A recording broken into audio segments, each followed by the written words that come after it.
নমস্কার বন্ধুরা, আমি অমিতাভ আর আপনারা দেখছেন স্পোর্টস লাভার অমিতাভ ইউটিউব চ্যানেল। তো গাইস, আজকের এই ভিডিওতে আবারও কিছু ইন্টারেস্টিং আপডেট দেবো, ট্রান্সফার রিলেটেড আপডেটও হবে, সাথে কাল কেকেআরের বিজয়ের মুহূর্ত নিয়েও একটা আলোচনা হবে। মানে কেকেআর ভার্সেস হায়দ্রাবাদের যে ফাইনাল ম্যাচটা হলো সেই ম্যাচের একটা ছোট করে একটা রিভিউ দেবো। ভেবেছিলাম কালকেরই দেবো, কিন্তু এত ঝড় বৃষ্টি, তারপর বাইরে নয়েজ, এছাড়া কারেন্ট ছিল না, সারাদিন ফোনে চার্জ ফার্জ দিতে পারিনি, তো সেই জন্য আজকেরই ভিডিওটা দিচ্ছি। তো শুরু করা যাক। তো কাল যে অসাধারণ, যে 10 বছর পর যে আমাদের যে জয়টা হলো, মানে বলতে পারি যে আইপিএল 2024-এর এই সিজনটাকে আমি তো ভুলছি না। সেই কোন ছোটবেলায় যখন আমি ক্লাস 6-এ পড়তাম তখন কলকাতা চ্যাম্পিয়ন হয়েছিল।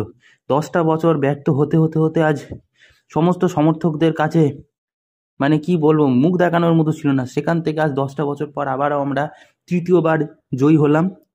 কলকাতা নাইট রাইডার্সের সমর্থকরা সত্যি কাল যা খুশি হয়েছে, সেই খুশি ভোলার মতো নয়। বলতে পারি এই সিজনটা সত্যি ভোলার মতো নয়।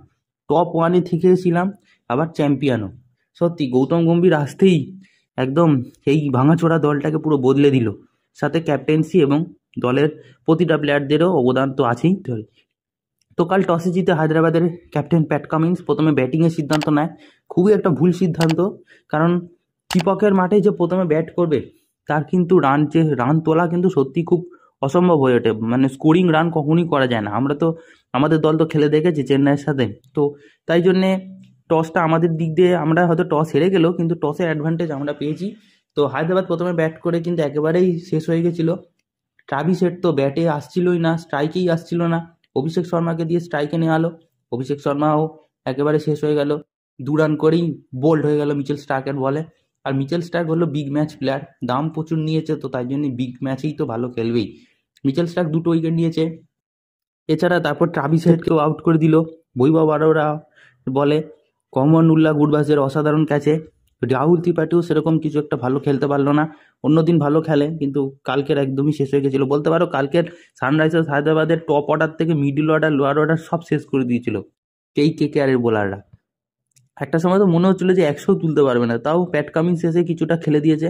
ওনার জন্যই আর কি 100 অব্দি গেছে, নয়তো সেটুকুও উঠতো না ম্যাচ বৃষ্টির জন্য বন্ধ না হতো।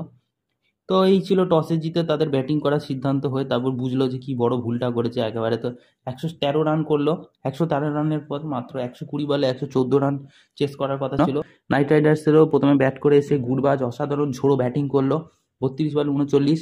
নারিন একটা 6 মেরিয়ে তারপর ক্যাচ হয়ে গেছিল। ভেঙ্কাটাচার্যের হাফ সেঞ্চুরি, শ্রেয়াস আয়ারও লাস্টে আসলো, রান নিল, ব্যাস ম্যাচ উইন। আমরা তৃতীয়বারের জন্য কেকেআর চ্যাম্পিয়ন। তো এরপর আসবে হচ্ছে কিছু ট্রান্সফার রিলেটেড আপডেট নিয়ে ফুটবল। তো যাকে নিয়ে আপডেট দেবো সেটা হচ্ছে দিমিত্রিয়াস ডায়মন্ডাকোস। তো একে নিয়ে তো আমি বারবারই ভিডিও দিয়ে যাচ্ছি। প্রথমবারেও বলেছিলাম যে মুম্বাই আর ইস্টবেঙ্গলের মধ্যে ব্যাটেল চলছে এনাকে নেওয়ার জন্য। তার আগের ভিডিওতে আমি বলেছিলাম যে ইস্টবেঙ্গল কিন্তু প্রায় এগিয়ে গেছে, প্রায় সাইন হয়ে যাওয়ার মুখে আছে। কারণ যেরকম ট্রান্সফার মার্কেট যেরকম ভাবে দেখাচ্ছে আমরা কিন্তু সেভাবেই বলছি এটাকে। এখানে কিন্তু আমরা কেউ মন গড়া কথা বলছি না, যে আমি আমার মতো একটা ওপিনিয়ন দিচ্ছি যে এই ইস্টবেঙ্গলে যাবেই, কেউ ওর মতো ওপিনিয়ন দিচ্ছে যে মুম্বাইতে যাবেই, এরকমটা না। আমি আমাদের কোনো ওপিনিয়ন দিচ্ছি না। যেটুকু আমি এই ভিডিওতে এসে বলি সব ট্রান্সফার মার্কেটের বিষয়ে দেখি আমি বলি। ট্রান্সফার মার্কেট যতটা যেরকম প্রবাবিলিটি দেখা আমরা সেই নিয়ে আলোচনা করি। তো সেটাই হয়ে গেল, কাল রাত থেকে পুরো বদলে গেল। এই যে ইস্টবেঙ্গল সমর্থকরা বলছিল যে আমাদের পুরো ডিল ডান হয়ে গেছে ডায়মন্ডাকসের সাথে, ডায়মন্ডাকসকে অন্য কেউ নিতে পারবে না, আপনারা সবাই ফেক ভিডিও বানান। দেখুন এগুলো দেখে নিলেন তো, যখন তুমি অফিসিয়াল পোস্টার পাবে না তার আগে অবধি তুমি কিচ্ছু বলতে পারবে না। আর সেরকমই হলো, ডায়মন্ডাকস কতটা এগিয়ে গেল। এখন ডায়মন্ডাকসের রাস্তা ঘুরে গিয়ে মুম্বাইয়ের দিকে চলে যাচ্ছে। মুম্বাই সিটি এফসি এখন ইন্টারেস্ট দেখিয়েছে আবারও। তো আবারও কিন্তু এই সাইনিং এর রেসে কিন্তু মুম্বাই আর ইস্টবেঙ্গল আবারও ব্যাটেলে ফিরেছে। তার থেকেও বড় কথা, ইস্টবেঙ্গলকে পেছনে ফেলে দিয়ে মুম্বাই সিটি এফসি এখন এগিয়ে গেছে। হ্যাঁ, এটা যদি ইস্টবেঙ্গল সমর্থকরা যদি নাও মানতে পারে, এটাই সত্যি। এখনকার ট্রান্সফার মার্কেটের প্রবাবিলিটি অনুযায়ী এটাই সত্যি। আবার ভবিষ্যতে কি হবে আমরা কিন্তু কেউ জানি না। তবে হ্যাঁ, এই মুহূর্তে দাঁড়িয়ে বলছি ইস্টবেঙ্গলের থেকেও কিন্তু এগিয়ে গেছে এখন মুম্বাই সিটি এফসি ডায়মন্ডাকসকে নেওয়ার জন্য। আর ডায়মন্ডাকস কিন্তু এর আগে ইস্টবেঙ্গলের সাথে সমস্ত টার্মস অ্যান্ড কন্ডিশনে রাজি হয়ে যাওয়ার পরেও, এমনকি একটা মেডিকেল ট্রায়াল হয়েছিল, সেখানেও সব কিছু পাস হয়ে যাওয়ার পরেও কিন্তু দেখাই যাচ্ছিল যে ডায়মন্ডাকস কিন্তু এবার সত্যি ইস্টবেঙ্গলে চলে যাবে। কিন্তু সেখান থেকেই কাল রাত থেকে ঘুরে গেল, কিন্তু ডায়মন্ডাকস কিন্তু এবার মুম্বাই সিটি এফসির দিকে যেতে পারে। মুম্বাই সিটি এফসি কিন্তু প্রায় 65% কিন্তু এগিয়ে আছে। তো এটাই বলার ছিল। তারপর শেষ পর্যন্ত আপডেট দেখতে হবে কি কোথায় যায়। তো এই ছিল আজকের ভিডিও। এরকম ফুটবল ক্রিকেট রিলেটেড আপডেট পাওয়ার জন্য অবশ্যই চ্যানেলটাকে সাবস্ক্রাইব করে বেল আইকন অল করে রাখো। তো দেখা হচ্ছে পরের ভিডিওতে।